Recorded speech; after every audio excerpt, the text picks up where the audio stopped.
Greetings and salutations, viewers and listeners. Welcome to episode 111 of Word Ninjas Live. We're 11D1 today, and we're taking on some very heavy topics this week. So, kind of as a preemptive warning, we are covering controversial content, squicks, and triggers this week, and just what is the differentiation between the three different concepts? How do they all intermix, or how are they different? And how can we handle them in our literature, in our art, in all the creative things that we do? It's not going to be an easy topic, but it's something that should be addressed and thought about and discussed. But if you have significant issues with talks about triggers or anything, this is your warning now. If you want to skip it, we understand, but we're going to dive into it. But first, hey, how about we introduce ourselves before I forget and just jump right in. I'm your instigator of creative and literary insanity, as always, Charles. Joining me tonight are my brave co-hosts, Will. Hello, everyone. And a very tired Justin. Yep, I'm also here, but I'm good to go. We're good. Does that mean that you want to start things off if you're so good? No. I don't have a whole lot of personal experience with this topic, so I'm going to make uninformed commentary that people can correct me on.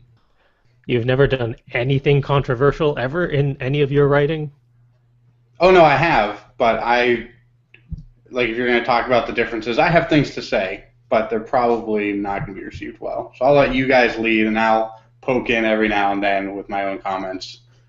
So you're going to create the controversy as examples during the show? Yes. Okay. Well, let's start things off with just what actually constitutes controversial content, which is actually the hardest of the three to pin down because effectively almost anything, or basically anything, can be controversial. Because controversy basically boils down to differences. And for artistic and creative endeavors, it basically would fall under differences in demographics that society or culture deems a minority, unusual, potentially unwanted, or even idolized. It can go in the opposite direction as well.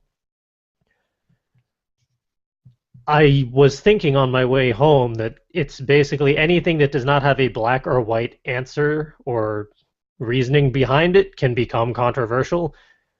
But then I thought, even recently, we've been reading about how some people have differences of opinions on how math should work, which is, I feel like, one of the most basic black and white concepts the global society has. It's one of the few things we as humans pretty much agree on nowadays. That basically as long as you don't bring up the metric system versus the English system, then you're usually fine. Well, that's more measurements than arithmetic. Math. But yes. I was thinking basically anything that falls under the PEMDAS rules is basically globally accepted as truth. Except for some people who now question why 1 times 1 equals 1 rather than 2. And also, I was reading an article just recently about something about the stock market. And when the information... How it's crappy? No. Hey, I'm on the stock market. So when a piece of information was released, within 4 nanoseconds, some people in, I think, Chicago made some transactions to capitalize on that information. However, they were far enough away where 4 nanoseconds was faster than the speed of light it would take for that information to travel. So they could prove that there's insider trading because they wouldn't have been able to get that information just physically. And of course, lawyers tried to change the laws of physics and say that it was possible, and that didn't work. And some people might remember when the gravitational constant was changed at one point by our Congress. It was quickly reversed, but at one point there was some law. I don't remember why they changed it, but it benefited a lawyer in some way, I'm sure, or his client. It was an Uh, absurd phrasing, I think, from what I remember about that. yeah, it was something about I don't even know. I don't even want to make a It guess. was not intended, as far as I could tell. No. And so I would consider those two things extremely controversial because I am math, and I don't like when math is abused. You're a math man? Yes. I don't like when you have a differential equation and you divide both sides by dx. That doesn't. That's not an arithmetic operator. That's But a what could go shortcut. wrong? That's a shortcut for people, but it's not arithmetic. It doesn't. You can't do that. It's not a thing. Can we divide it by 0 instead? You actually can. We've actually have rules about that, and you can do that. But you cannot divide. It'd be like dividing an equation by the integral symbol. That no, stop, no. So yes, even something as forefront as math, something that we as a global society have agreed upon thousands of years ago, can be controversial. The real question is, how do we handle the controversy? Obviously, by having completely respectable and honest discussions with people, where we give our opinions and then listen to other people's opinions and respect those opinions, and everyone gets along, even if they disagree. I want to live in that world. Might be a little boring, but that would be nice. Probably Sorry, get a lot what more you were done. saying. Oh, I always just like to think as controversial as anything where multiple people can have differing opinions on it and believe strongly on their opinion of it. You've got controversy. And unfortunately, that can be pretty much everything. Yeah, Apparently. any unyielding opinion held by somebody will become a controversial anything down the line. Yep. I mean, the big heavy hitters that most people acknowledge as controversial are like religion and politics, and sometimes sports. That's why I don't talk about religion, politics, or sports. And I Basically, made the it things clear to to avoid CJ, at work or family functions. yes, I think I made it clear to CJ like a year ago or even longer when I joined in to this group. No religion and politics ever, ever, unless you're writing about a book that has religious and or political content. Then you could discuss it in How the about in the sports? context of the text that you're writing. And we've done, I think we're 100% on that. Hmm. Even this episode, I think we're going to avoid all that discussion. Yeah, I just wanted to make a note of it. I'm not really going to dive into specific controversies within sports and or politics or really religion or any of those things. Although politics is becoming a sport the way things are going. Oh, great. Now he's made a controversial opinion. We're doomed. Well, I filled that part of the talkie point then. Then someone else has to create a squick, and then someone else will have to be triggered, and we'll have the trifecta. Actually, I will be talking about a novel that I'm writing currently that has a massive trigger in the first chapter. Well, that leaves the squicks to Will then. I'm good at squicks.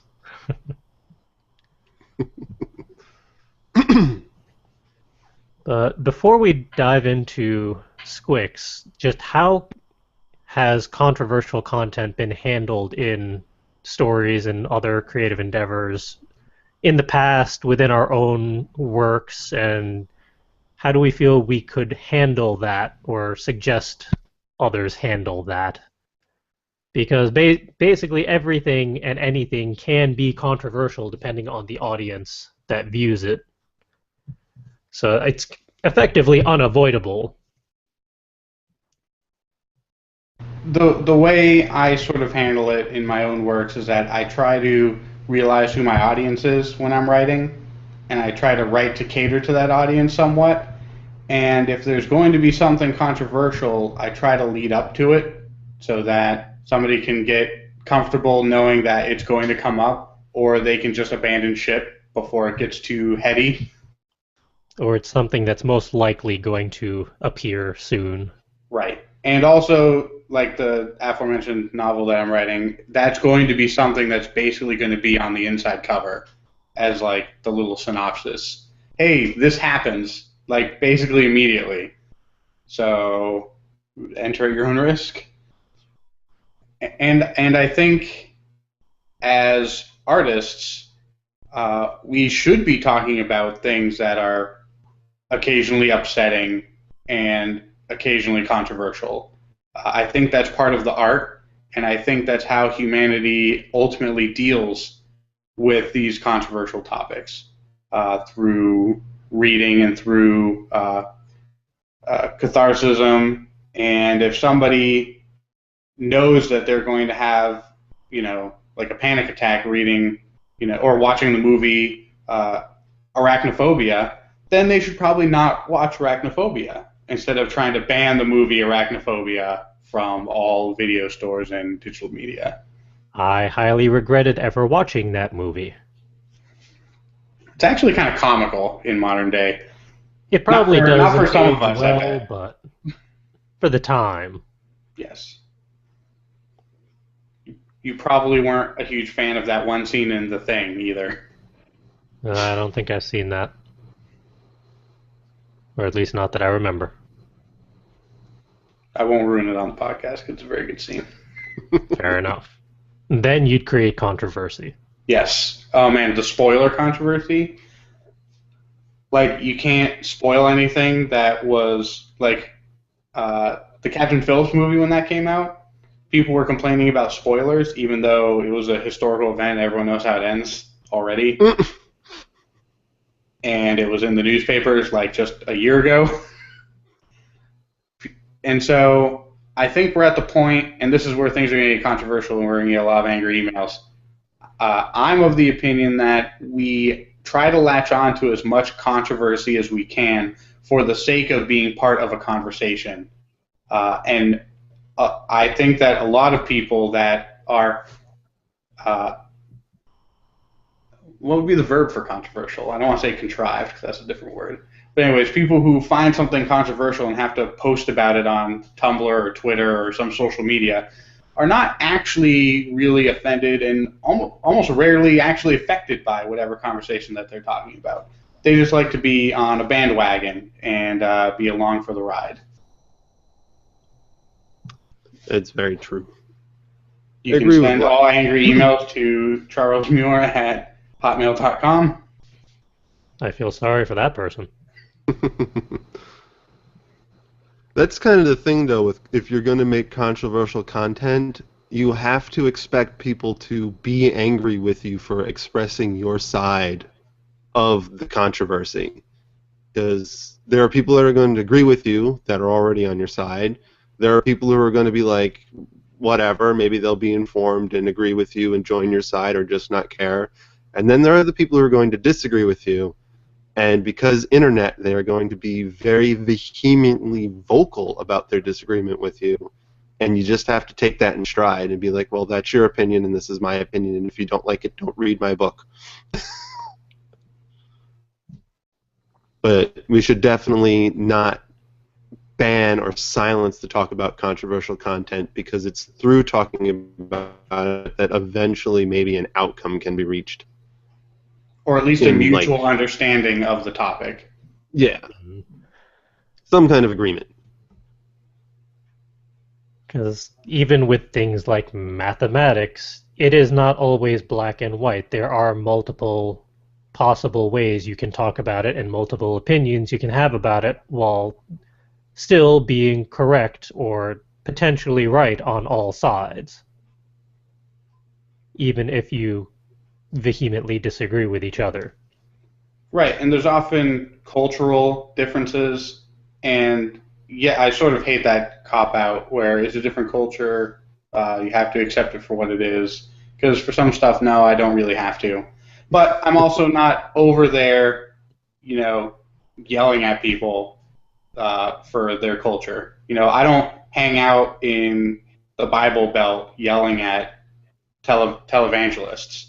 I don't care. You can do whatever you want. It's not bothering me. And if people want to give you money for faith, then go for it. Whatever. I don't have a problem with it. And that's kind of how I take my stand on most things. I really don't care. It doesn't affect me. And I wish more people felt like I did, where it just stop caring. And go ahead. I think there's a big difference in accepting the controversy and just acknowledging the controversy, like based on culture or religion or politics or whatever. You don't have to accept someone else's position if it's like the polar opposite of yours, as if you really seriously can't understand why they would take that position. So long as you acknowledge it. There is a big difference between acknowledgement and acceptance. And I think most cultures seem to automatically ignore the acknowledgement aspect and just think, if you don't accept this, then you're in the wrong, so F you. Well, no one wants to give the other side credence, because what that basically shows is a sign of weakness for your own opinion. And so you basically have to be black and white in your opinion in order to stand. And you see this a lot in the aforementioned religion and politics, where you might have an opinion, but you shouldn't say any of that opinion because you may not be representing your constituents. And so if you want to be reelected the next year, then you better follow your constituents. And, you know, that's actually kind of a good thing. That's like your job and what you're supposed to do. And I don't know where else I was going with that. But, yeah, controversy bad. But earlier you said controversy good. Oh, wait, no, yeah, controversy good. Now you're creating contradictions. Oh, no, the worst kind of controversy. In literature good. People getting up in arms about controversy. It's perfectly acceptable to... What was that? Write it, don't start wars about it. I think it's perfectly acceptable to have differing opinions and to be very... It's even okay to be like emotionally involved in your opinion based off of someone else's. The biggest thing is to acknowledge that there are other possible positions and perspectives and opinions. They are not inherently wrong just because you have a differing one, and vice versa. And I'm going to use the perfect example of CJ and I constantly talking about finances. In our last meeting, there were things that I very carefully said in the form of, okay, I don't agree with this particular point. I'm going to lay out my reasons why. But I also know you have a differing opinion. And ultimately, since you're the CEO, it's your prerogative to make the opinion and make the decisions that you feel will better the company. And I thought I was very respectable, hopefully, during that conversation. There was other previous conversations where I don't think I was as respectful, because I was shocked at what was going on, and I kind of made it clear that I was shocked when I first heard about it. But for most of the stuff now, I'm just like, this is my opinion, and this is the direction I think we should go, and I'm going to support you no matter what you choose. Yeah, two things about that. Yes, the two of us do have very differing opinions on multiple aspects of the endeavors we're working on, but... Not just financially, just in general. Yeah. But, like you said, we discuss it. And the important thing that you just mentioned that is also applicable to all of this is you told me your perspective on it and why you're coming at it from that perspective and opinion and platform. That helps give me context in regards to your perspective and why you have that perspective. Having that context helps me understand why you're so different from my opinions. And I don't think I've been as good necessarily as giving you my context so you can better understand why I'm where I'm at in certain aspects. I think as reality man, I can imply a lot of context sometimes. True. But I'm going to jump onto your point even further and say that nothing, because I already forgot what your point was. Oh, yes. This is why it's important when you're writing to provide that context. Your character shouldn't be doing something completely out of the blue. There should be a context. And I'm not saying the context has to be revealed immediately right before the controversial action happens, but you should provide at least some context at some point in your writing so that you can provide the reader with information on why the character did what they did. That's why a lot of people focus so much on world building and character creation and backstory. Mm. It's actually one of my favorite things to read. Because there's I did not catch that last part from Will. You're breaking up a bit. Sorry for interrupting. Go ahead. Oh. Whoops. So yeah, I think it's important to establish your character based on the world he grew up in, the culture, the history, and his own past and childhood and his decision-making process. And again, you don't have to reveal it right away. You can reveal it over time, and that can be a thread of your plot. But it's definitely something that should be discussed, or you're going to have a disconnect with your reader, and they're not going to believe anything else that you write. Yeah. Timely example, since I just finished book 3 of a currently 4-book series. I don't know if there's going to be more, but Sarah J. Maas is writing, forget what the series is called, but there are deaths of relatively prominent characters in the series, but she hints as to what potentially is going to happen, sometimes even a chapter or 2 ahead of time, so you know it's going to go sideways, and it's not going to be pretty. You don't know the specifics until it happens, but there are forewarnings. Even in the last 3 chapters of the 3rd book, someone dies, and it made me angry, but that is my personal opinion. I liked that character.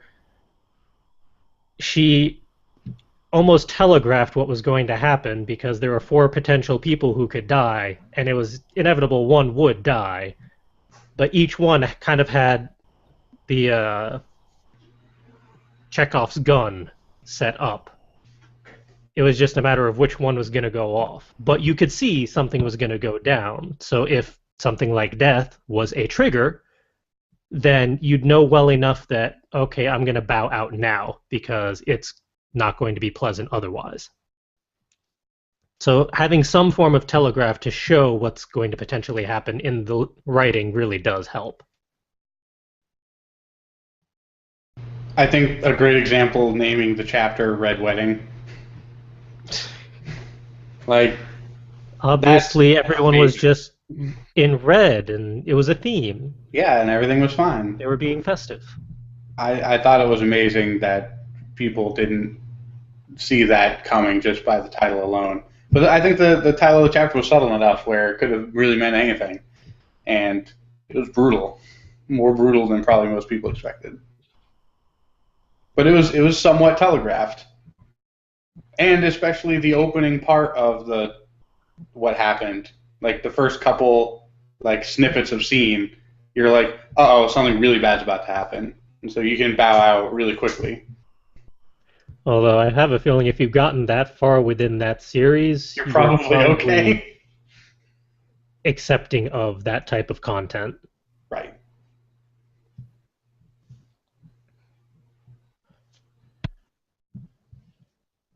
All right, let's move on to Squicks, because for some this is a relatively less known or understood aspect of this trio. But Squicks are basically the middle ground that are generally instigated by controversial content. It is something that makes you uncomfortable, either emotionally or even physically. It can make you cringe, wince, shudder, or even grumble a little bit, it is not triggering. There is a clear difference between the two that we'll get into more detail once we get into triggers. But because this is a lesser known aspect of like degrees in how much it affects a person, it's become kind of a gray area online, as I feel like we all commented on offline. But it is something that does need to be addressed because it is something that regularly appears in literature, in art, in all sorts of creative content. And what was the Urban Dictionary description that I tossed in there? The physical sense of repulsion upon encountering a concept or situation one finds disgusting.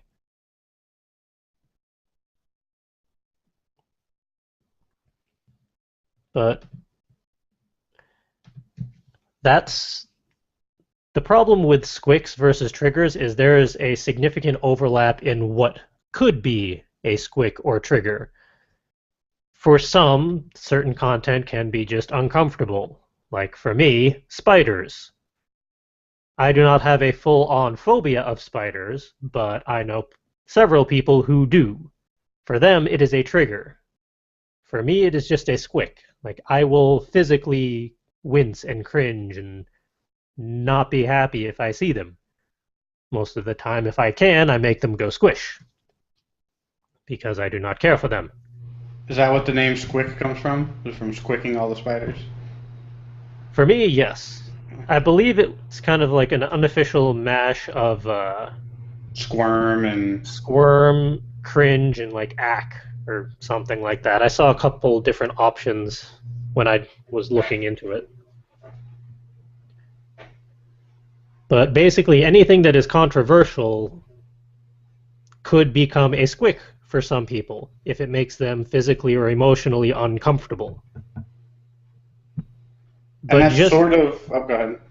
I was just going to add, just like controversial content, squicks should be acknowledged, respected, but also something that we should still write content on.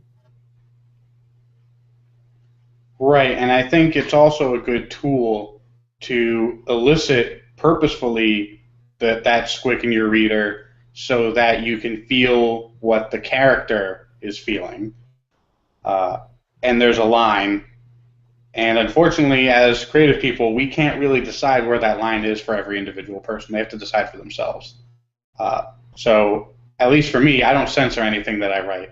I consider, and I'll talk about this when we talk about triggers, I consider, where the line is for probably most people. My line is, I have a high tolerance for stuff like this, and I actually go out and seek out squick feelings. I actually enjoy when I have a nightmare. I get an adrenaline rush. I feed off my own fight or flight syndrome. I browse r/what the fuck all the time. I just saw a thing where, and this isn't gross unless you saw the pictures, but basically a bone basically coming out of somebody's body. And I was like, oh, this is interesting, because it wasn't a broken bone. It was just a rogue bone that happened to be floating around the body.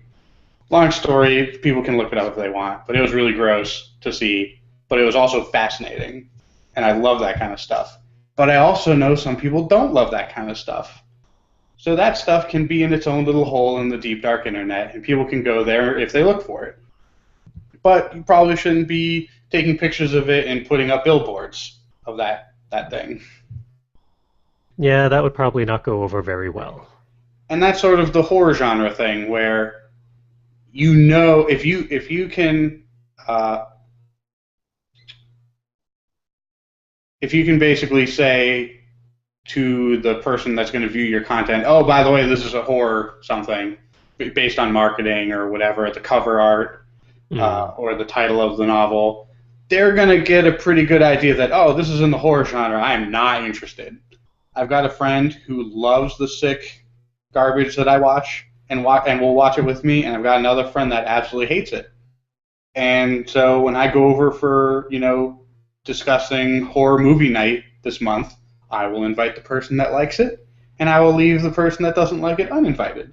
And I'll have a different party for him where I watch all the comedy horror movies because those can be hilarious.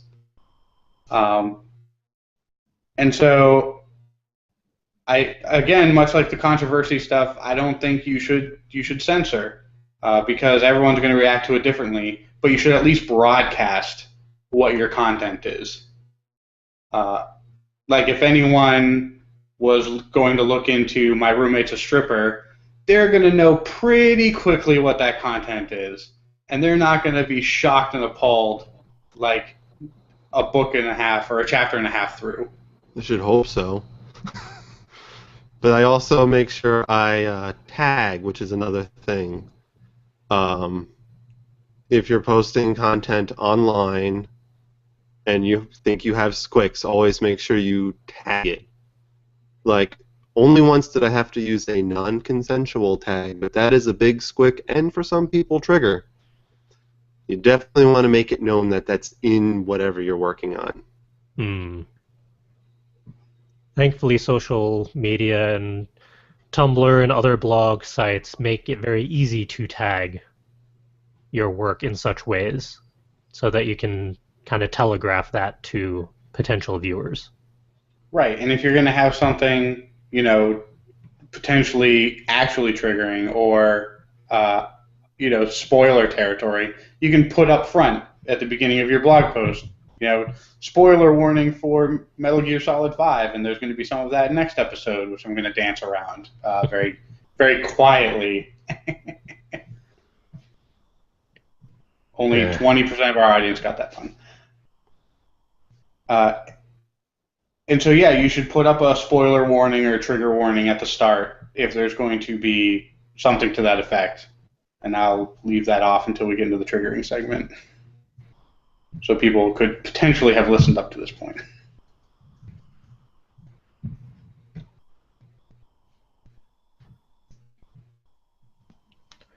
Let's see, what else did we have?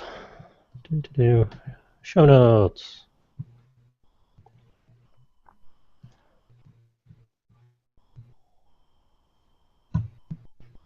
Yeah, I feel like we've more or less covered what a squick is and how to handle it. Basically the same lines as controversial, just adding in tagging as a thing, but also understand that what may be a squick for you is not necessarily going to be a squick for others, and vice versa. Everyone has their own things that they want to avoid and things that they need to avoid as best they can. As long as you acknowledge that such things are out there and be respectful of it and do your best to tag or telegraph within your writing as best you can, it is appreciated and becoming more the standard and par for the course for how to handle this content. Which leads us into the more dangerous option of actual triggers, which are actually elicit a physical or psychological reaction to the content, which can actually induce an anxiety or panic attack, or just that level of state of emotions. I'm going to tell a quick story that's not related to triggers to try to give this segment context for something that I'm going to bring up later. I was at the library working in Hartford University, or University of Hartford, sorry, I can't get that wrong. And working in the library, and this is when the whole, ADD thing was going on, where everyone was being diagnosed all of a sudden with ADD. And I sort of wrote the whole thing off as a bunch of garbage. And that's unfortunate. And something that I didn't realize was that that was a real condition. And I found that out because while I was working at the library, I was talking to this person. He was like, oh, how do I, print my report? I'm having trouble with the printer. So I walk over there. and I start explaining it to him, and then he just kind of gets up and walks away. And I'm like, oh, that was odd. And then he comes back, and he's like, oh my God, I'm so sorry that I just did that. It's just, I have this problem. And then I was like, oh, you're the person people are actually talking about with ADD. You are actually experiencing this. And it's unfortunate that ADD has been such overprescribed, at least in my opinion, speaking of controversy, overprescribed and overdiagnosed, because it almost sort of negates the people who really have that problem. And yes, there's going to be a spectrum, obviously. I'm not going to say that there's not varying degrees of it. But you shouldn't try to assign yourself to something just because you're having a little bit of difficulty. If you're on the low end of the spectrum, you should at least try as your personal goal to yourself to try to not fall into that category and not, play the victim. Now, if you're actually having experiences where you're having, attention deficit disorder, or, obviously there's the autism controversy, then yes, you should get medical help and you should get psychological help. But I see a lot of people, my wife's a teacher, and I have a couple friends that are teachers, that basically every child gets what's called an IEP, which means they get special treatment, and it's not because they have a medical condition. It's because they want, and this doesn't apply to everybody, but there are some kids there that have it just because they want the special treatment. It's like the anxiety dogs on planes. Everyone can just go to the doctor and get their dog registered to be an anxiety dog, and then they get to fly with their dog on the plane. And it kind of, spits in the face of the people that actually have that problem. It's like parking in a handicapped parking space when you're not handicapped. And that bothers me because I'm seeing that a lot on social media when it comes to triggers, where people are saying everything is triggering to them all the time. And it's frustrating to see that, because there are people who get legitimately triggered by content, and that should be addressed. And when you kind of blanket everything over as everything is 100% triggering to 100% people all the time, and you shouldn't be posting this on Reddit, and I'm going to downvote you, then that's not appropriate either, because then we can't have an open discussion about where those lines actually are. And so that's just been so frustrating on social media lately. So I want to kind of relate my opinion, speaking of controversy, to the ADD thing, to kind of give you a sense of how I feel about the whole everything is suddenly triggering and super controversial all the time now.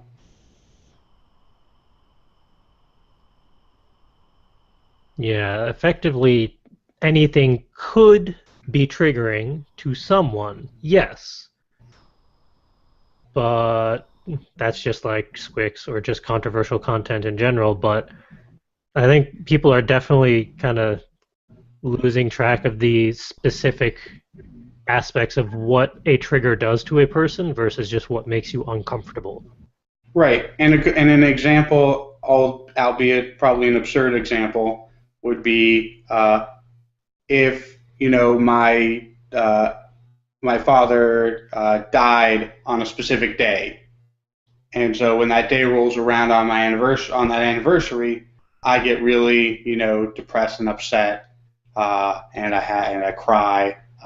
None of this is true, by the way, for those who are listening. For me personally, but this is just a made-up story for this. But then I go, you know what? This day is so upsetting to me. No one can have a birthday on August 7th anymore.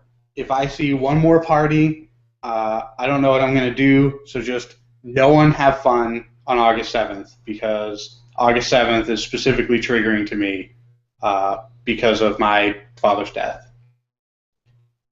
And if that's the case, then yes, that day is triggering to you, and that's fine. I'm not going to discount that. I think there are better ways to handle that, but fine. The thing is that you shouldn't be imposing your triggering ways. That was a bad turn of phrase. Can we cut the video live feed too, or is that all live? You shouldn't be imposing rules on society based on your own personal triggers and squicks and beliefs on controversy. And now I'm off my soapbox. I have nothing more to add. I know for me, I have the squick of spiders. They make me very uncomfortable, but they don't trigger me outright or anything. Any content in regards to suicide, however, will send me into a spiral of negativity that'll take me a day up to a week to get out of, which is why I do my best to personally avoid any such content. Because for me, there's very specific connotations with that I have trouble avoiding if I read that content, and then I'm just lost for a little while. I do not impose that restriction upon others. I only impose it upon myself because I know what it'll do to me. So I do my best to avoid any such content. So when I see those trigger warnings, which is convenient tagging on Tumblr and blogs and whatnot, I can actually avoid that. Or if I see it coming up potentially in books I'm reading, I can bow out. But CJ, just the other day, I watched you. You did a search on Amazon for all the things that triggered you, and then you were giving them all 1-star reviews and saying this book is awful. You should definitely not read it. You've got a rich history of 1-star reviews on Amazon. I'm surprised they even let you on the store anymore. If you've been looking at my internet history, that raises questions. Well, that's not the only thing. That's all you're commenting on.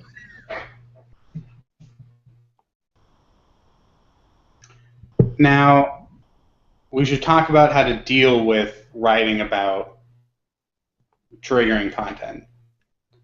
And I think there's no better person to start that conversation than myself, because I'm currently writing something that's extremely triggering. So I'm going to say it up right now. For the next probably 5 or 10 minutes or so, I'm going to be bringing up a school shooting, because that's what I'm writing about. That being said, now I will talk about it and how I'm writing about it. When the Sandy Hook shooting took place, I was extremely affected by it, and I think I've talked about it on the podcast before, maybe not in great detail, but I had a lot of empathy for everyone that was involved.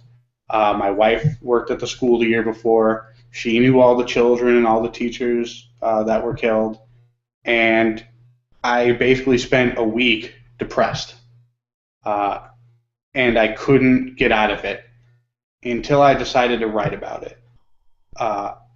And the writing process has been very therapeutic and cathartic for me. So I've been going through that and writing. And the first draft of the opening scenes where the school shooting took place was very graphic.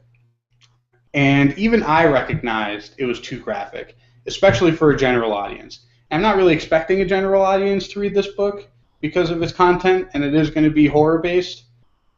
So I'm really sort of catering to the horror fans. But even I went too far. And there's this thing, less is more. And this is important in writing because people that are reading your work, they have an imagination and they can fill in the blanks in whatever they're comfortable with.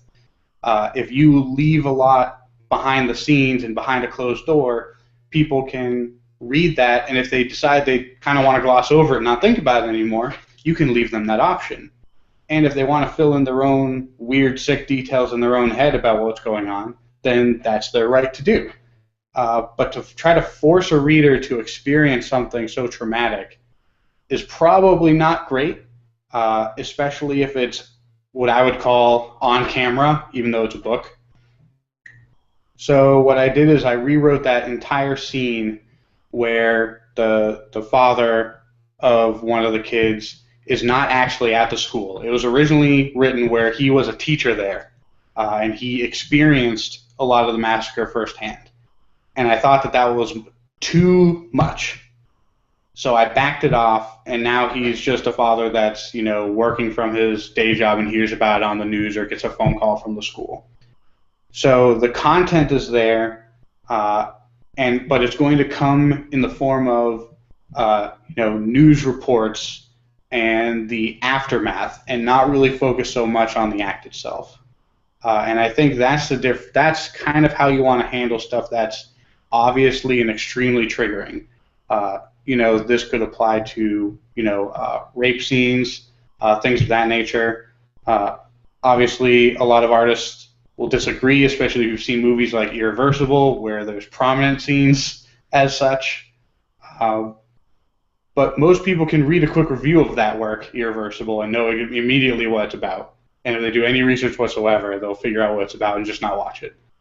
And even stuff like that, I find a little bit too much, and I try to back off and try to bring people together. And I want you to experience what I went through and what a parent goes through when they lose a child. And I want to broadcast that that's what the book is going to be about. So if you have lost a child and this is going to be triggering for you and you've read the inside cover, you've got all you need to put the book back and not read it.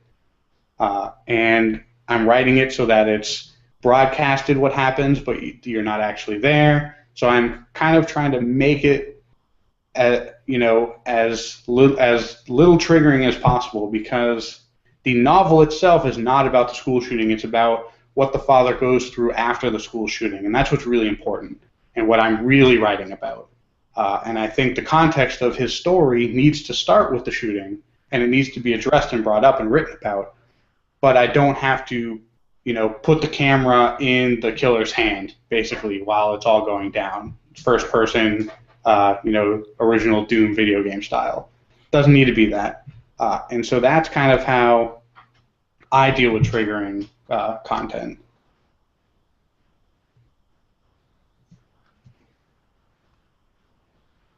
I'm not quite sure how to follow that up.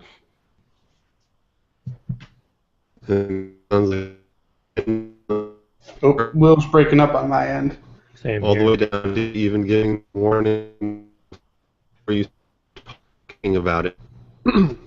I said, I think you handled it well, even down to the warning before you even started talking about it. That's how we should handle talking about and writing about triggering content. Right, and this is something that happened to me, and I need to express it, and I hope that people reading my book can use it as therapy, or reading the process of reading it would be cathartic for them. But it's important to broadcast immediately what that's going to be about, so people can choose to go down that path or not.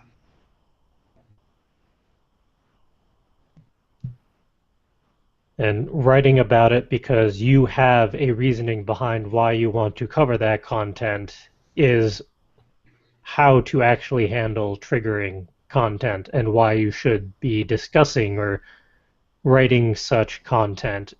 Don't just do it for shock value because it's controversial or could potentially trigger people if you blindside them. Right. I don't love writing about school shootings. I don't have a journal of all these scenes of different school shootings. I don't even want to write about it. But my hand is tied. If I want to get over this, this is how I'm dealing with it. And I may have an abridged version, and I may have a full version, and I may give the abridged version to my dad who wants to read it, because he doesn't know what it's about yet. And I haven't decided how to deal with that. I'm probably going to give him the uncensored version, but things are going to be broadcasted what it's about as it's leading up to the story, so he'll know what it's about. I don't think it'll be triggering for him, but again, broadcast, tag, warn, don't make fun of people who do get triggered by things. One of the things I brought up earlier about the whole everything is triggering all of a sudden, the really disgusting thing is when people start using, trigger warning ironically. And that's really upsetting, because then you're not even respecting the people who do get triggered by content, which is a legitimate thing that people go through, and I've seen it firsthand. And while I very rarely get triggered by anything, I can understand that other people do. and to avoid that content. It's just this whole irony thing. It's sort of like when I was in high school and people were saying, kill yourself, ironically. They didn't actually mean it. But it's just so upsetting that you don't respect the people who deal with that on a daily basis. Hmm. And so I really hope that people listening can back off on the fake irony and trying to be, hip and cool to the crowd by making fun of other people who do have to deal with this kind of thing on a daily basis. That would be what I hope the takeaway is from this episode.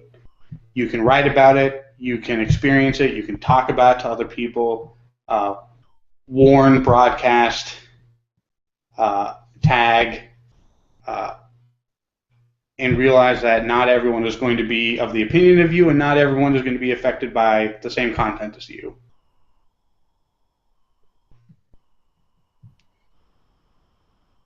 But I had nothing to say about any of this, obviously. Boy, wait till next week's episode. I wrote a fucking essay on next week's topic. But yeah, I didn't want to step on anyone else's toes about in this segment. I just had a lot to say. I don't even know to the show notes. No, it's good to get different perspectives on it. I'm going to jump in with some comments that we've been getting. Guildarts earlier wrote, "You are always going to offend someone." Or something. Correct. Oh boy, is that true. In his novel, the story is being told by someone outside of the main conflict. They will sometimes break in at the start of a chapter and tell you when something bad is coming. She will then tell you where the educational bits are. So kind of a convenient narrator for the reader to pull things back a bit as warnings or telegraphing a few things. That is one way of going about it. I think it's hard to pull that off in writing without being too whimsical about it. It'd be interesting to read something that had a companion narrator, let's say. I don't see a whole lot of that. Nothing really comes to mind in regards to literature, but I can think of several games that have the companion narrator that try to provide context for the main character and effectively the gamer. I don't know if that often warns them of what's to come besides, oh, I sense danger lurking ahead, in the very general sense. Or, hey, listen. I don't know. I don't remember any character ever saying that. Boy, the Dark Souls series could have really used a companion. Hey, don't take another step or you're going to get kicked off this ledge by a giant skeleton that's just out of frame. Because fuck you. And because I've been playing it a lot recently, I know Destiny has the little companion bot, which helps provide certain context during some missions and helps fill in the storyline in some parts. And occasionally gives warnings, but of the same level of, I have a bad feeling about this. Gee, you think?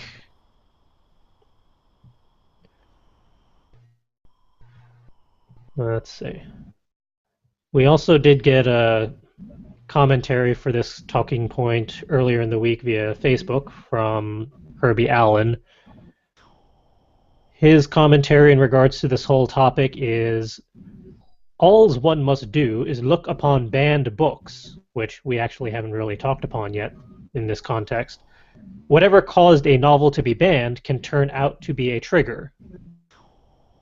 Is that not a controversy in and of itself? I mean, what really qualifies as a trigger? Well, we've covered that now. Magic seems to be a trigger for religious people. I would personally lean more towards a squick in that context, but I know for some, yes, it could be a trigger. Look up Harry Potter. Yeah, in that context.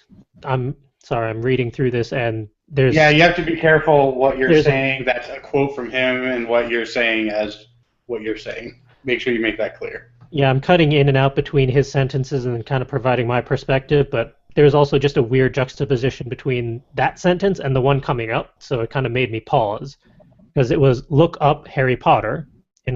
That's in regards to the previous statement, but then Okay, there's I wasn't the only person that got tripped up for a second on that. the next Yes. part is child molestation is also a trigger. Look up I know why the caged bird sings. Race is a trigger also. Roll of thunder, hear my cry, or how to kill a mockingbird. For me, sparkles are a trigger. Look up Twilight. I get the context of that, and I'm going to lean more towards that's also a squick. I'm going to presume. Or presume that he was saying that lightheartedly. Yes. Not sure. I mean, the context of Twilight's creatures don't make me cringe, but for different reasons. I'm going to guess in regard compared to what he's trying to allude to. He then goes on, so what really is a trigger? That is the question. Death. Gonna cut in, yes, death is definitely a trigger for several people. His example is The Book Thief, or any number of novels. The Holocaust, or The Boy in the Striped PJs. I think that might be a typo. He wrote The Boy in the Stripped PJs. Yeah, it's the striped pajamas, I think. Yeah. That's the title. Or abduction. Look up any number of thrillers or mysteries. If you look, they are all over. Banned books is a goldmine filled with triggers. I would say more of a coal mine than a gold mine, but yeah, and actually, like the home invasion horror movies, that's really squicky for me, and I get really anxious when I watch those because I have my own issues with that kind of thing. But I also know one of my friends' wife, I think it was, when we were talking about these types of horror movies, she was like, "Absolutely not. No, do not show me any of this," because she gets extremely upset. You know, I'll get like anxious and uncomfortable, but I'll power through. But she would be devastated watching one of these movies, like The Stranger or whatever. I can't remember what that movie was. Safe But Room would probably be one. Yeah, I was thinking more of a abduction and then systematic slaughtering of a little different than Safe Room or Panic Room, I think is what Yeah. you yes. Yeah. No, The Stranger. What was the movie that came out like 4 or 5 years ago where the people in masks came to these? The Purge. No, I but think. way before that. Oh. People came to their house. I thought it was called The Strangers. There's like a group of teenagers that were all wearing masks. They went into this couple's house and tied them up and then systematically tortured them for the second half of the movie. I tuned that one out entirely. I don't remember the name. I can understand. Pretty troubling content. So yeah, but I knew what that movie was about going in. Mm-hmm. So I knew that I could handle it, and I would never, present that movie in a movie marathon without telling people what it's about. Like, if I have a horror movie marathon, I usually provide people a list and have people vote on them, and X them out absolutely do not watch this. And encourage them to ask questions if they're not familiar with a movie or what content may be in it. Right. Like the controversial, especially now because Eli Roth's doing a bunch of stuff based on it, but like the original Cannibal Holocaust. It's a very awful movie, and it has scenes of actual animal torture in it, and that can be triggering for some people. So I like to make it very clear if we're watching a legitimate horror movie and not just a funny like 70s slasher film, to tell them, look, this movie is actually fucked up. If you're interested in watching it with me, by all means, come on over and we'll have some popcorn and discuss about the global and cultural implications of this movie being made, and kind of talk about it from an educational standpoint. Or don't. I will save this movie to the end and give people plenty of time to leave before I start this movie. In the meantime, we'll watch Jason X, and we'll watch one of the Alien vs. Predator movies. You know, some lighthearted horror. I'll stick to the campy horror. I'll stick to my Evil Dead. I don't know. You should say your campy horror Evil Dead 2. I think people forget that Evil Dead 1 is a legitimate horror movie, and it's actually... Yeah, the original Evil Dead wasn't as campy as its predecessors. Evil Dead 2 gets pretty campy. Evil Dead 3 is campy with a budget. And I have not seen the remake. It is not campy. No. It is not campy, and I knew that before even thinking about going into it, and from what I've heard, I don't think I'm going into that one. It is extremely upsetting and violent. Because it's so far away from campy. It's very good, but for me. Conversely, I was recently made aware that there's Ash versus the Evil Dead coming. And that's going to be awesome. And that makes me excited, because that's the type of campy horror that I enjoy. If they went the Evil Dead remake route, I would avoid it entirely. Because that is not triggering for me so much as extreme squick. Like, I would lose out on a lot of the enjoyment of it because I would be too uncomfortable. Which is why I do not really care for the Saw series. I consider that just torture porn. To be fair. The concept behind the first one I found clever. Yes. The first one still is in like my top 20 horror movies. And I respect it for that. The rest of them, no. Yeah, then they just continued it. So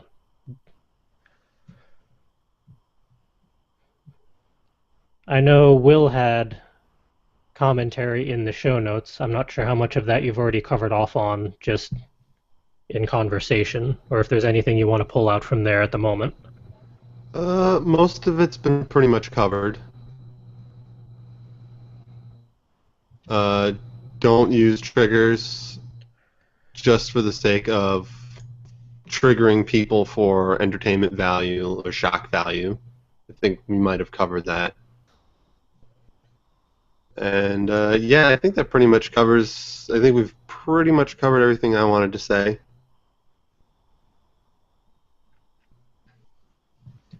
All around.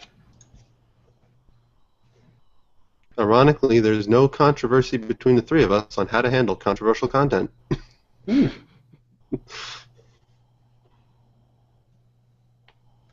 Because we actually follow through with what we talked about, and we acknowledge it, and we accept other people's potential opinions, and we're willing to discuss it reasonably, so long as certain content is made aware. If it's triggering, then yeah, we avoid that.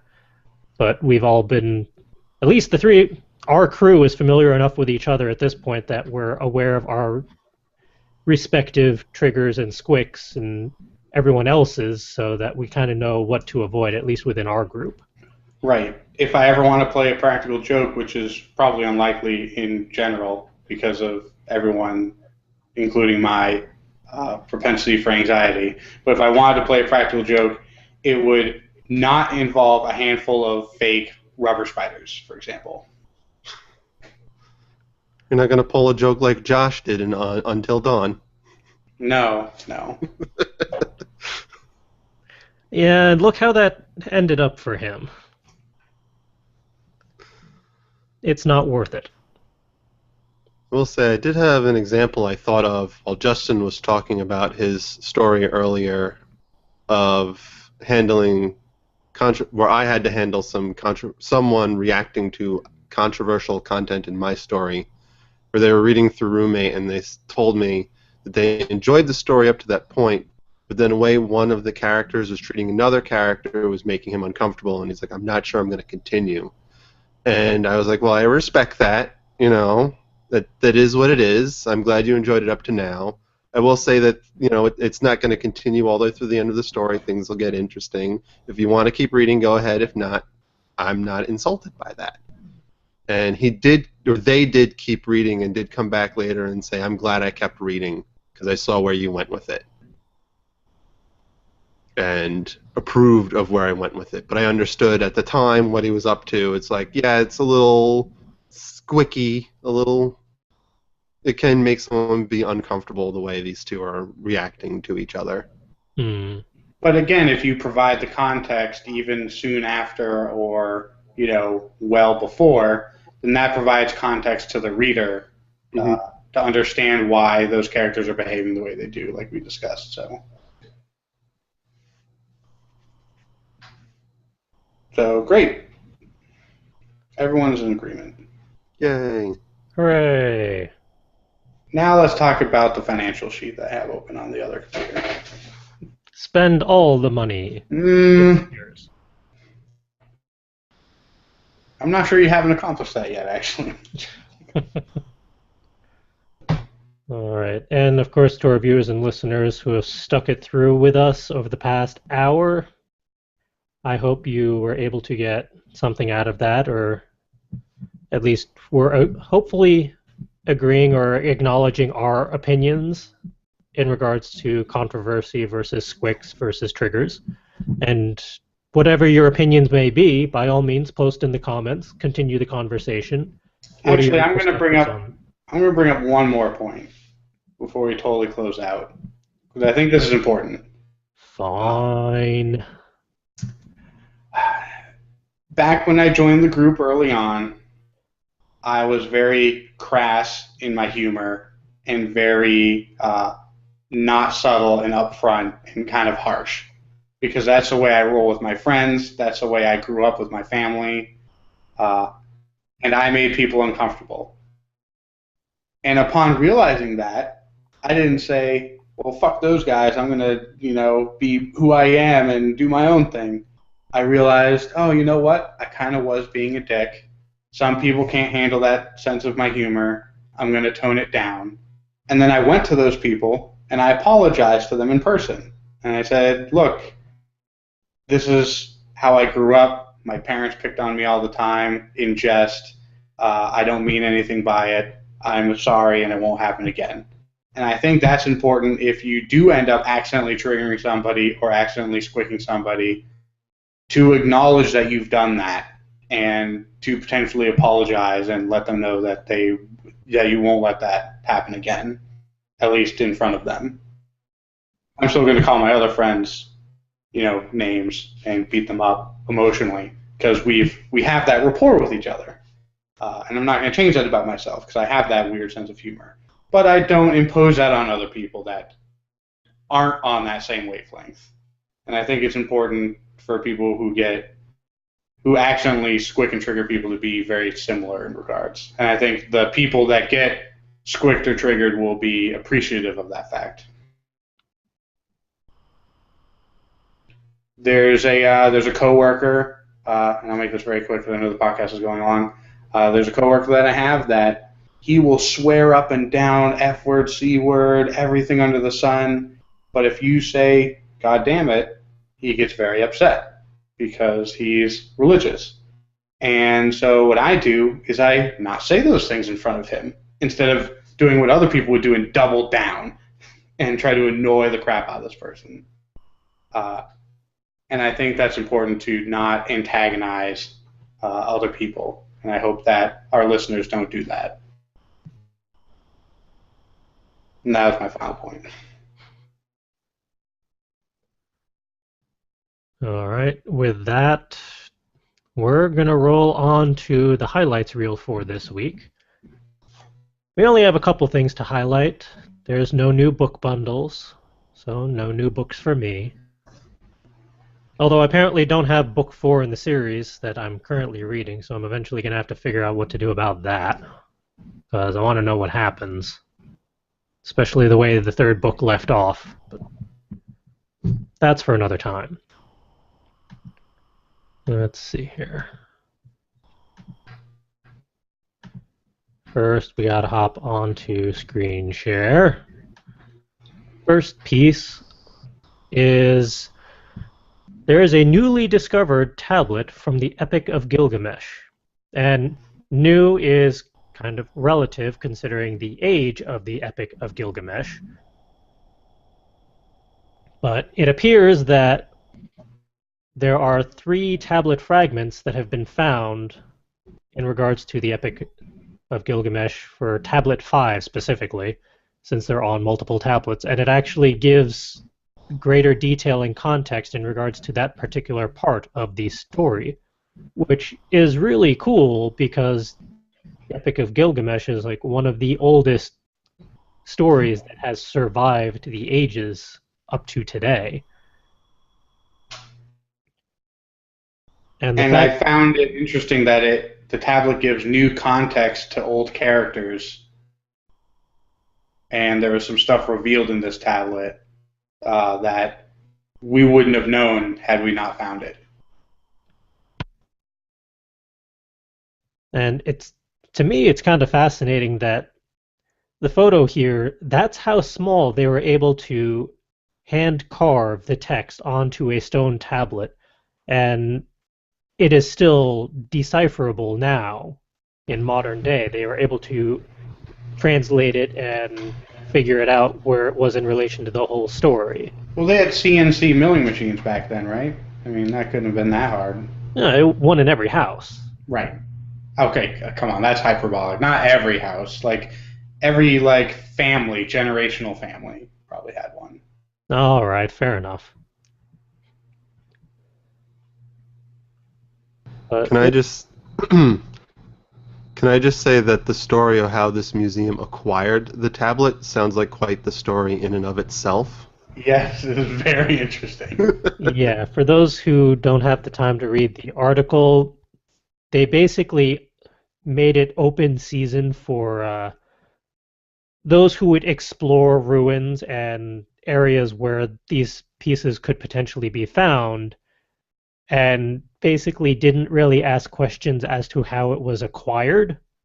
Just if you happen to find these pieces, it would be appreciated if you brought them to the museum or someone who works at the museum so they can look at them and see what the validity of them is. And they do not know exactly where these tablet fragments were found or under what conditions or situations, but they were brought to the museum, and one of the people was able to figure out what the significance of them was. And it was basically, don't ask questions. I don't care what the price is, just get them. The article says this specific tablet fragment was purchased from smugglers at, I think it was $800. Yeah. Sure, it's actually worth a lot more than $800. It sounds like the exchange went, they were trying to negotiate down the price as one of the researchers was looking at the tablet, saw what the tablet really was, and just said, give him the money. Yeah. I don't care how much he asks for, just give him the money. I'll explain later. And the article, at this point, it's not really spoilers in regards to who the characters in the Epic of Gilgamesh are. I think the story is old enough that this is going to be okay to point out some of the pieces they found in regards to how this story has changed thanks to these tablet fragments. But if you have not read the Epic of Gilgamesh and you want to avoid spoilers from however old this happens to be, ignore the next minute or so. But they basically found out that Gilgamesh and Enkidu saw monkeys as part of the exotic and noisy fauna of the cedar forest, which was not mentioned in previous versions of the epic, and it's kind of cool that they actually specifically call out monkeys, of all things, as being exotic and noisy within the cedar forest. And I have not admittedly read the full story of the Epic of Gilgamesh, so I forget the full context of why monkeys was significant. It's just cool that they learned that. And the character of Humbaba was not actually a barbarian ogre, but a foreign ruler who just happened to entertain with exotic music and court in the manner of Babylonian kings.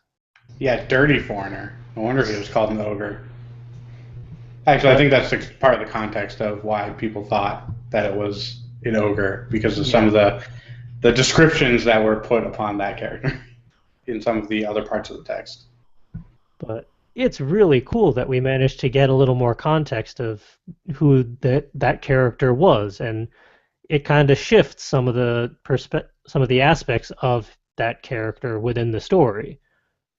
And apparently, they also got some of the slaying of Humbaba better preserved now, which I'm sure is definitely appreciated because I don't know how many more tablet fragments they're going to be finding at any point. Because even though this one looks pretty well preserved, all things considered, I mean, yes, it's in three pieces, but that's a pretty significant amount of preserved tablet, all things considered, nowadays. I don't know how many more of those they're going to be able to unearth.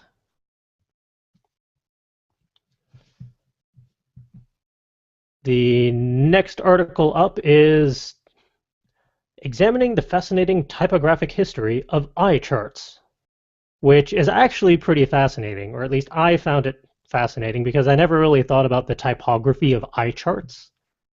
But this article goes into pretty decent detail as to the history of typographic eye charts and what used to be used in the very early days of trying to figure out people's Dear eyesight God, skills. I would have And failed every single eye test if that was the font they had used. uh, German ophthalmologist, so very German font.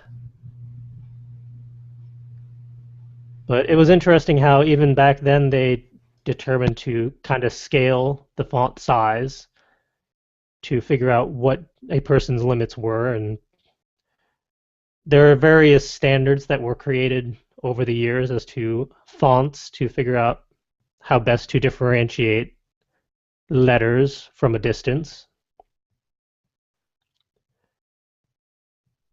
and what some of the differences in the typography happens to be, and just how they went about creating them and what the logic behind it was. I don't know, I thought it was very interesting to see, not just because my eyesight is horrible, but I never really thought about the history behind such things and just how much thought and effort was put into creating these charts to best determine what someone's visual acuity happens to be and how to make it as accessible to everyone as possible. So I just thought it was a cool article and I wanted to share. It is a relatively, the E chart. That one I have never seen before and I hope I never do because that one would confuse the heck out of me. That's the one that we had in our school. It's explained that that one is for people who either are illiterate or aren't familiar with the Latin lexicon. Okay. So they basically just point out which direction each E is pointing. Or I guess it would be EW3M. No, they're all E's. They're Oh. E's facing a different direction is the description. Ah, There's also below it the open circle chart or broken circle chart or something like that, yeah. which essentially the same thing. I might have trouble with that one. Especially the smaller fonts. Although you have a 25% chance of getting it right.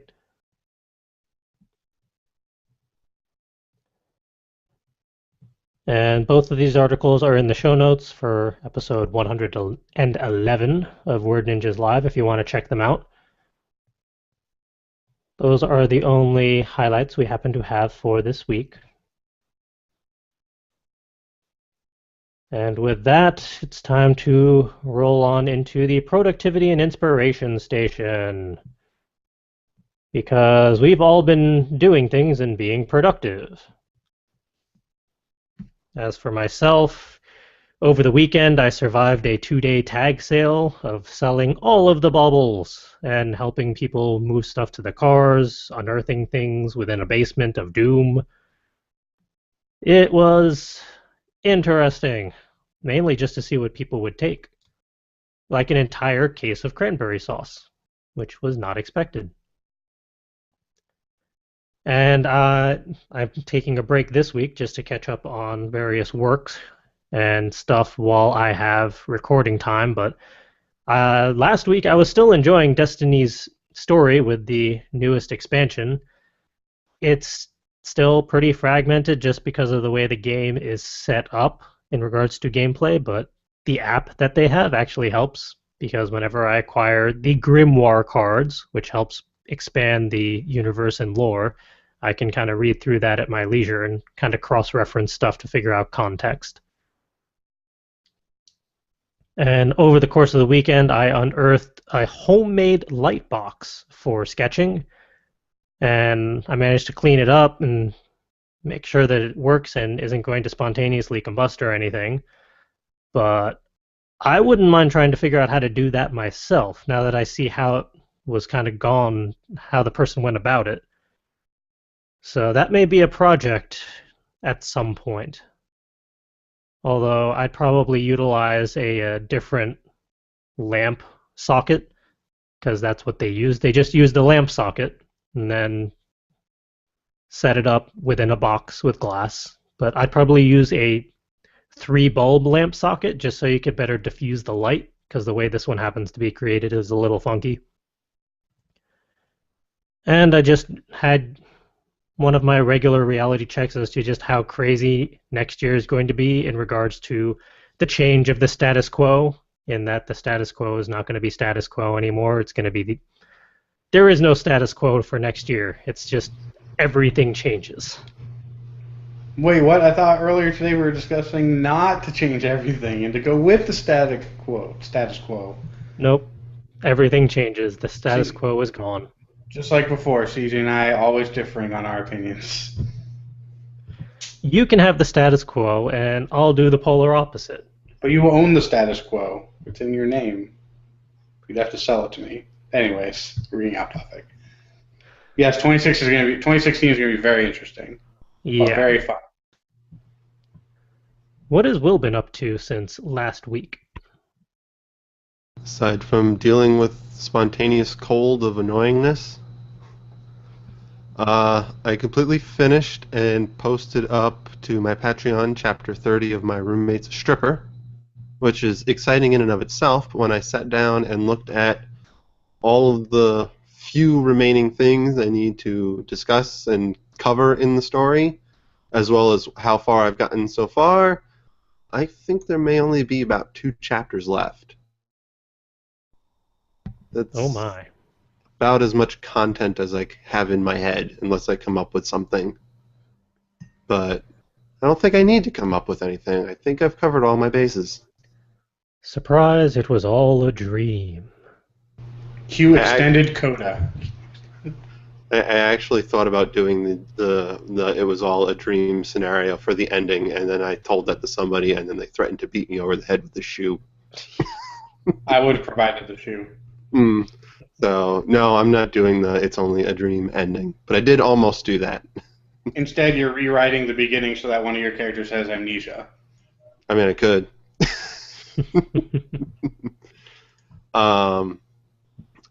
Just yesterday, I wrote an entire 11-page, 6,400-word short story, flash fiction, whatever you want to call it.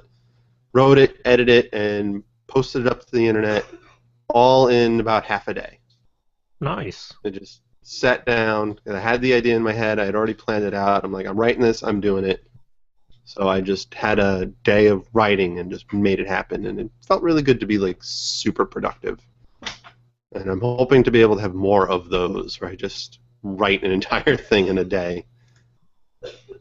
And other than that, I managed to maintain my 1-week buffer on Game Break despite illness making me not want to speak. That was the only part I had trouble with, was like I have to record commentary for the footage I have, but I'm sneezing and coughing every 30 seconds. And then you only speak for 20 seconds. But I managed to get it done, and I have another episode. I have an episode completed before the previous episode is even up, though it should have gone up yesterday. It did. But I already have next week's episode done. So, yay! Yay. Yay, buffers. And that's pretty much it. And what has Justin been up to since last week? I have been a busy bee. I'm still and actually further ahead of schedule in my own personal Academy of Excellence, in which I'm trying to self-teach myself some important skills, and so that's very exciting. Uh, Hopefully, the content that I'm going through gets harder, and I think it will, because these are all the introductory stuff. I just started like 2 weeks ago. I also had a list of 58 things that I wanted to accomplish last weekend, and I got a lot of them done, not all of them, but all of the ones that were going to be a real pain in the ass, I got all of those done. So that was a huge accomplishment. Uh, and at one point, I was cleaning out some glass bottles with some OxyClean, and I spilled some OxyClean on the floor and had left it there overnight. And I came in the next morning, and that part of the floor was 4 shades brighter than the rest of the floor. So I'm like, damn it, and I have to clean the entire floor, which had never been done since we moved in. So I went in and I did 3 coats of OxyClean and mopping and just went to town on it. And it looks great. And I don't know if I'd eat off it because there's probably some deep staining in there that I'm not interested in getting. But very accomplished doing that. That was one of the things I was always dreading and putting off longer and longer. So it was a happy accident, and it was nice that it happened on the weekend. I was planning on being productive anyways. Nice. And I've got another similarly free weekend coming up where I have no plans and I can finish out the rest of that list of things to do. What? You mean you're Oh, not working? well, let's talk about that later. That still remains to be seen. Maybe I'll just put in a lot of overtime next week. So the thing is I've just been keeping the train rolling. I've been pretty inspired and working really hard and trying to get my life together and figure out what I want to do for my future and trying to prepare for that. And things have been going good on that. And as for the inspiration side of things, I was really inspired by next week's topic. Probably because it was my topic, but I wrote a lot about it. I don't know. Are we telling people what next week's topic is? Yeah, we can tease that. Okay, so we are going to be talking about fan service and what place in modern society fan service can play a role in. And I've researched and talked about many points of view, positive and negative, and I expect the conversation to be similarly controversial, but probably not as triggering, but it will definitely be about fan service of all kinds, including sexual, and probably especially sexual. So if you're kind of sensitive to that kind of thing, maybe skip next episode, or at least listen in, but don't watch any of the supplemental videos that we won't be playing on the air, but will be in the show notes. And Maybe just I've listen to the audio version of it. Right, and I've spoiler alerted all of the references that I pulled. So if you follow along the show notes, you'll be pretty safe. So yeah, I got really into that, and I'm Nice. kind of on both people's sides. So we can talk about our various opinions on that. All right. That'll be fun.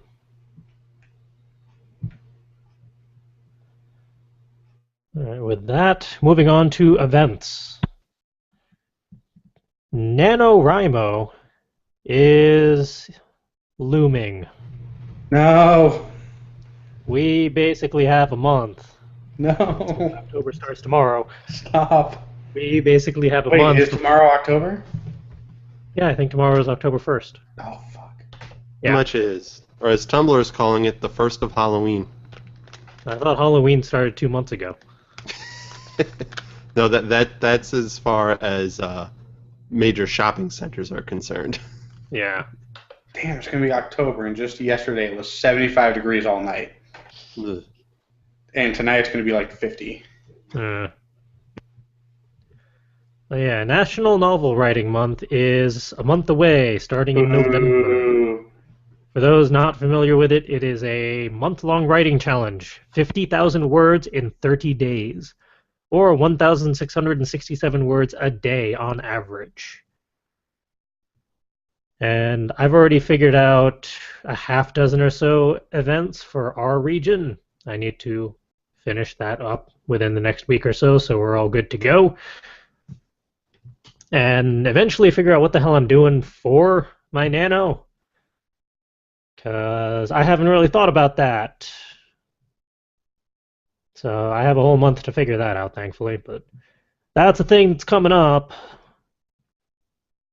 And then, of course, for next year, our convention schedule only has EuroMiniCon in January and Kineticon in July. There are potential others, but they're far enough away into the back end of 2016 that we don't have details on those yet. But with that, that is a show. That is all we have to throw at you in regards to controversy, squicks, triggers, highlights, stuff we've been up to, and events. So with that, thank you all for joining us for episode 111 of Word Ninjas Live. If we have entertained you in any way, shape, or form over the last hour and a half, you're welcome to check out all of the previous episodes and other shenanigans we get up to via our YouTube channel. You can watch them, comment them, even thumbs up them if you happen to enjoy them a lot. You can also talk to us on social media. We're over on Twitter at FCWordNinja, on Tumblr, fcwordninja.tumblr.com, and Facebook, facebook.com/fullcoveragewriters.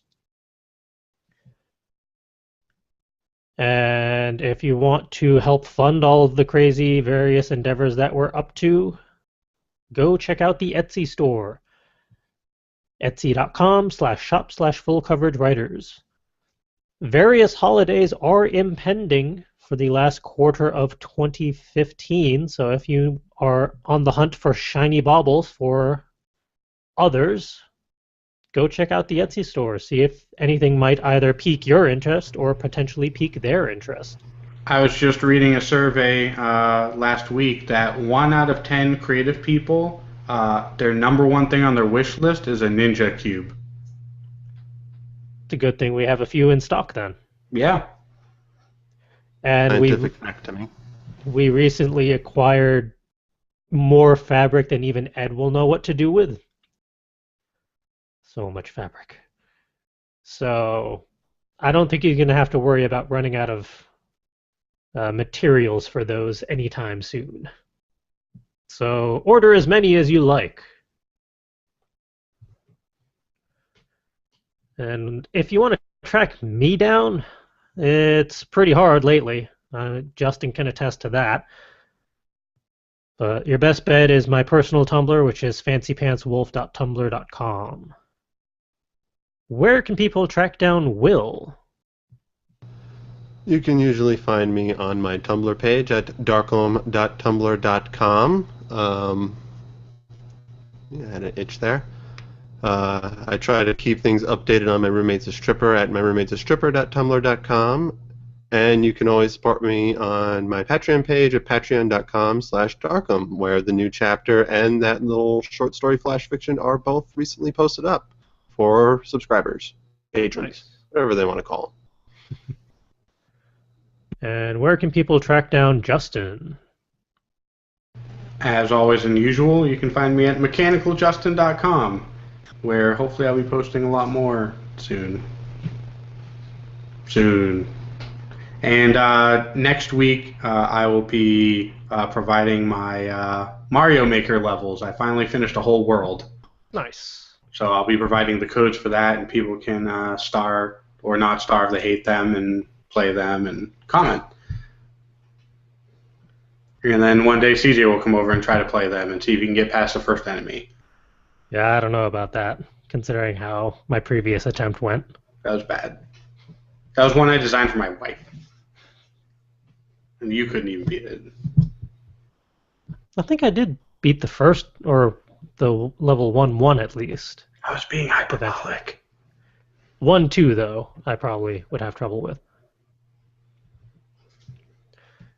And I found it amusing that we just had a sale on the Etsy store. Just now? Just now. Awesome. Someone just purchased a set of 6 writing-inspired stickers. Well, there we go. So We sell stickers now? we've had those stickers for a while now. I didn't even know that. Yeah, they come in a set of 6. This is why I need a list of inventory.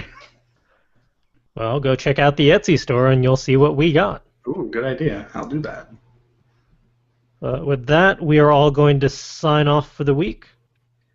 And we will see you all for episode 112 of Word Ninjas Live, where Justin's going to be taking over. Yep, a hostile takeover. That hasn't happened in a while. I'll be leading the charge. So stay tuned for that. And in the meantime, go do something creative this week, so we can talk about it next week. Hooray. Especially if it's fan service related. Then it's contextual. Until then, have a good week, everyone.